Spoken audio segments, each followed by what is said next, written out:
5,000 లంచం తీసుకుంటూ ఏసీబీకి పట్టుపడ్డాడు డిండి మండలంలో పనిచేస్తున్నటువంటి ఆర్ఐ శ్యామ్ నాయక్.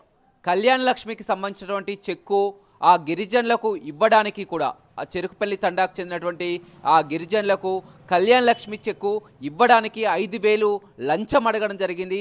వారు ఏసీబీ అధికారులను ఆశ్రయించడంతో హైదరాబాద్లోని వారి నివాసంలో 5,000 లంచం ఇస్తూ ఎట్టకేలకు ఏసీబీ అధికారులు పట్టుకోవడం జరిగింది. ఆ రెవెన్యూ శాఖలో పనిచేస్తున్నటువంటి శ్యామ్ నాయక్ గత కొంతకాలంగా దేవరకొండలోని డిండి మండలంలో ఆర్ఐగా పనిచేస్తున్నారు. కళ్యాణ్ లక్ష్మి చెక్కులు కూడా ఎప్పుడో కార్యాలయానికి రావడం జరిగింది, కానీ అది ఇవ్వడానికి పలుమార్లు కూడా తిప్పించుకోవడం జరిగింది. 5,000 ఇస్తేనే ఆ కళ్యాణ్ లక్ష్మి చెక్కు ఇస్తానని కూడా వారిని పలుమార్లు కూడా కార్యాలయం చుట్టూ కూడా తిప్పించుకుంటున్నారు. ఎట్టకేలకు వారు ఆ ఏసీబీని ఆశ్రయించి కూడా 5,000 లంచం ఇస్తూ కూడా ఏసీబీకి పట్టుబడడంతో కూడా ఏసీబీ అధికారులు హైదరాబాద్లో అతని ఇంట్లోనే ఆ శ్యామ్ నాయకుని పట్టుకోవడం జరిగింది. నా పేరు పాండు, రాత్లాత్ పాండు. నేను ఆటో నడిపిస్తా హైదరాబాద్లో.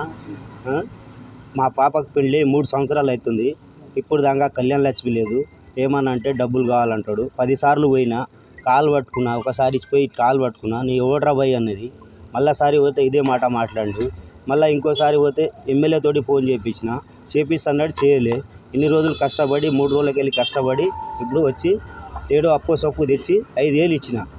5,000 ఇస్తే నాకు తెలియదు మా బొమ్మడిదికి ఇట్లా చేస్తుందని ఆయన అడిగిన 10. ఆటోకు బతున్నాం, గిరాకీ లేదు సార్, ఇదే గిమ్లాడినా, కాలు పట్టుకున్నా, విసిరేసిండు. సరే అని మా బొమ్మడిది చెప్పిన. బొమ్మడి చెప్పి ఇట్లా పట్టించు ఏసీబీకి కంప్లైంట్ ఇచ్చి. ఎన్ని రోజులు తిరిగినావు దేని చుట్టా దగ్గర 2 సంవత్సరాలు అవుతుంది తిరగబట్టి. ఏం దగ్గరికి రానిస్తలేడు. నీ ఎవడ్రా భయ్ అనేది. ఆరు పేరు నాకు ఇంత తెలియదు. ఏమంటే పైసలే అడిగేది. నేను ఇట్లా చేస్తా అని ఈ పని చేపించి. ప్రపంచంలో ఏ మూల ఏ క్షణం ఏం జరుగుతుందో వేగంగా తెలుసుకోవడానికి తొలి వెలుగు వాట్సాప్ ఛానల్ని ఫాలో చేయండి.